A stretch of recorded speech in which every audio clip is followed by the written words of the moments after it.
Hipoteques. La cancel·lació d'una hipoteca. Una hipoteca dura molt, pot durar 10, 15, 20, 30, 40 anys, però al final s'acaba. I què hem de fer quan s'acaba? Hem de cancel·lar-la. Ja no li deurem diners al banc, ja haurem pagat tot el nostre préstec, però ens quedarà un tràmit, cancel·lar-ho al registre de la propietat. En aquest vídeo, què és el que hem de fer per cancel·lar la hipoteca? Soc Josep Ruaix, advocat, col·legiat i CAP 21814. En aquest canal de YouTube vull compartir amb tu la meva experiència perquè d'alguna manera et sigui útil en la vida. També espero aprendre dels teus comentaris. Et convido a que t'uneixis a la meva recerca de la veritat, encara que sigui subjectiva. Cada setmana a Ruaix Legal TV. La hipoteca, en definitiva, és un préstec. És un préstec que el banc ens ha deixat. El banc o qualsevol tipus d'entitat financera, inclús una persona privada, ens pot haver deixat diners i el que hem fet és un préstec. La hipoteca és només la garantia. Això vol dir que nosaltres, per garantir que pagarem aquest préstec, hem ofert a la persona que ens ha deixat diners, a l'entitat bancària, una vivenda, una nau, un terreny, alguna cosa que en si mateix garanteix i té més valor que els diners que ens han deixat perquè el banc acabi cobrant si nosaltres no ho poguéssim fer. Però és una garantia. En si mateix, el tracte és un préstec. Quan nosaltres haguem pagat l'última quota d'aquest préstec, el préstec s'haurà acabat. Ja no li deurem res més al banc. El banc ja no ens podrà reclamar, ni ningú ens podrà reclamar. Però el registre és públic, el registre de la propietat és públic i qualsevol que vulgui consultar quin és el nostre estat, quin és l'estat de les nostres propietats, tindrà constància en el registre de que existeix una hipoteca.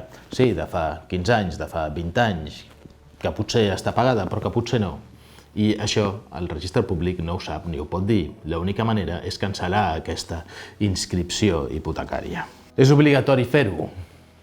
No, no és obligatori fer-ho. Si a ningú li molesta i a tu no et molesta i no tens intenció de, per exemple, tornar a vendre a casa teva, és igual, pots deixar-la que estigui en el registre de la propietat perquè ningú t'exigirà que la vagis a cancel·lar. Si la vols vendre, llavors sí que et diran m'has de netejar això si efectivament està pagat. Si vols demanar un altre préstec i també és un préstec que es garanteix amb hipoteca, doncs serà bo que aquesta hipoteca primera estigui cancel·lada i que el banc sàpiga que ja no es deu res.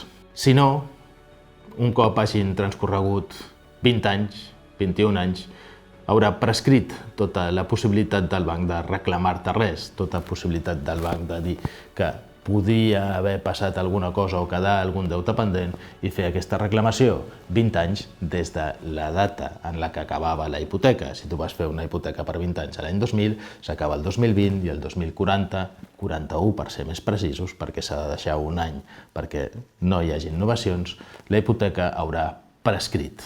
I el registre de la propietat automàticament, sense necessitat de que facis cap cancel·lació, la cancel·larà quan li demanis. Si necessites cancel·lar-la, i jo crec que és bo que ho facis, perquè a més, últimament hi ha hagut tantes fusions, tants canvis, etc., que pot ser que el teu banc, que la teva entitat financera ja no existeixi. I llavors, quan més temps passi, cada vegada és més complicat la documentació per poder aconseguir fer tot això. Pensem que en una fusió els bancs adquireixen la titularitat dels crèdits dels altres, però han anat propietat per propietat a cadascú que li han deixat diners i han fet una hipoteca a canviar en el registre de la propietat el nou titular del banc i alguns s'han fusionat fins 2 o 3 vegades. Doncs no ho han fet. No ho han fet perquè és un cost que per ells no és necessari, la garantia ja existeix. Però llavors, el dia que vagis a cancel·lar, l'únic que pot cancel·lar és l'apoderat de l'últim banc portant tots els papers de l'íter que ha anat passant aquesta hipoteca. Això és un cost, però és un cost únicament del banc. Aquest canvi de titularitat mai te'l poden cobrar al banc. De fet, no ho fan, però potser incrementin el que són les despeses que et poden cobrar quan tu els demanis la cancel·lació de la hipoteca. Què és el que s'ha de fer? El primer que el banc et diu és que pots obtenir un certificat de deute zero. Tu el pots sol·licitar, el certificat de deute zero, i ells també te l'han de donar. És un certificat que al final diu que aquesta hipoteca està totalment pagada, que aquest préstec està totalment pagat, però és un document privat. amb aquest document privat no el podem portar al registre per aixecar aquesta càrrega hipotecària. Per què? Perquè és un document que nosaltres hem firmat primer en el notari i a l'haver-lo firmat al notari, que és el que dona fe pública, i al registre només accedeixen els documents que han passat per notari, que donen fe pública de que nosaltres hem anat allà, hem declarat el que hem declarat i ho hem firmat davant del notari, són els únics documents inscrivibles, no els documents privats.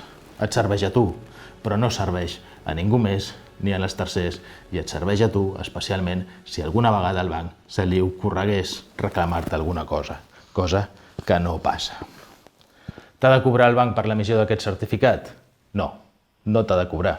És un servei gratuït, tu tens dret a demanar-li al banc que et certifiqui que ja li has pagat els seus deutes, que ja li has pagat un préstec complet, encara que alguns bancs ho fan. Però el que diu el Banc d'Espanya és que el banc només et pot cobrar si realment fa una prestació d'un servei.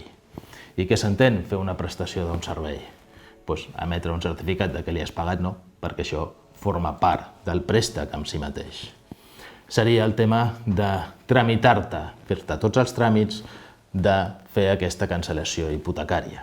És a dir, si tu li demanes al teu banc que et faci la cancel·lació d'aquesta hipoteca, que vagi al notari, que signi, que ho enviï a una gestoria que serà pròpia del banc o una gestoria d'un tercer, i que un cop l'hagi portat a inscriure en el registre de la propietat i el registre de propietat li torni, te l'entregui, t'està prestant un servei i per això té dret a cobrar-te. El que et pot costar una cancel·lació d'hipoteca són entre 1.000 i 1.500 euros. Però és que també ho pots tramitar tu mateix. No és necessari que el banc faci aquesta tramitació. Si ho tramites tu mateix, el banc l'únic que haurà de fer és anar a firmar, el seu apoderat tindrà que anar al notari a firmar que la hipoteca està cancel·lada i per això no et pot cobrar. Tu només hauries de pagar el notari i el registre de la propietat. Això et pot costar uns 300 o 400 euros. També hi ha que declarar un impost, l'impost sobre actes jurídics documentats, que se n'ha parlat tant en aquest temps de qui l'havia de pagar, però era a la Constitució que es paga. Al moment de la cancel·lació no es paga. Aquest impost d'actes jurídics documentats, l'acte jurídic és l'escriptura del notari de cancel·lació, està exempta del pagament d'impostos. I és una declaració que també fàcilment pots omplir tu i anar-la a entregar a la Generalitat, a l'Institut d'Hisenda de la Generalitat de Catalunya, perquè és un impost que està cedit. D'aquesta manera, quan acabis la hipoteca, jo t'aconsello que sempre facis la cancel·lació, perquè si no, cada vegada serà més difícil, si no, aquestes càrregues de després cancel·lar la hipoteca les deixes als que poden ser els teus hereus i perquè ets, diguéssim, aparentment o formalment menys solvent si no cancel·les aquesta hipoteca i et pot venir bé tenir-la cancel·lada. Però fes-ho de la manera que sigui més barata, més senzilla. Què passa si al banc tu li demanes que vagi a fer aquesta cancel·lació i et va donant llargues? Ho pots fer tu. Ho pots fer tu mateix. I la manera de fer-ho tu mateix és que vagis al notari amb el certificat de deute zero o sense ell. No és un document obligatori, ja us he dit, és un document privat. Al registre ni li importa el certificat de deute zero. L'únic que li importa és que existeixi l'escriptura de cancel·lació d'hipoteca. Vas al notari i li requereixes perquè li demani al banc, a qualsevol de les sucursals del banc, que vingui a firmar la cancel·lació d'aquesta hipoteca. Llavors el banc es veurà obligat a respondre en el termini que li ha donat el notari i amb aquest termini que et dona el notari vindrà a firmar. Tu retires l'escriptura del notari i la portes a fer l'autoliquidació a la Generalitat, model 600, i després el portes al registre de la propietat perquè s'inscrigui la cancel·lació. T'haurà costat uns 300-400 euros amb més d'uns 1.000 o 1.500 euros. I d'aquesta manera la teva propietat quedarà neta, sense hipoteques i sense càrregues. També pots decidir que ho gestioni algú altre. Pots contractar tu a la teva pròpia gestoria. Pensa que el banc té gestories, però no et pot imposar que ho tramiti una gestoria que sigui seva. Cosa que passava amb les hipoteques antigues. En les hipoteques antigues era necessària perquè la hipoteca fos vàlida que s'inscrigués al registre de la propietat. I com que era necessari i només hi havia un títol original, llavors era quan el banc agafava directament aquest títol, que tu no el tindràs, el títol de constitució d'hipoteca, tindràs una còpia, però no tindràs el títol original el el té el banc per si no pagues. Aquesta còpia la té el banc i se la guardava per si t'havia d'executar, perquè era l'únic document vàlid i que era necessari per portar-te a judici si tu no pagaves. Llavors era lògic que tingués el control i podia controlar-la ells mateixos. Actualment, les despeses de gestió d'aquesta hipoteca, perquè és un acte que beneficia el banc, després de tot el que ha passat les paguen els bancs, abans l'havies pagada tu, i tenies dret a fer una reclamació al banc per recuperar les despeses de constitució d'hipoteca, com segurament ja has sentit moltes vegades en aquest temps. En resum, quan acabis de pagar la teva hipoteca, no has acabat del tot. Has de fer els tràmits de cancel·lació. Almenys que no t'importi que la càrrega consti al registre de la propietat durant els propers 21 anys després de que hagis fet el pagament. Si t'ha agradat, subscriu-te, dóna-li a la campaneta per rebre notificacions, dóna-li al like i si tens dubtes, posa-ho als teus comentaris, el resoldrem lo abans possible.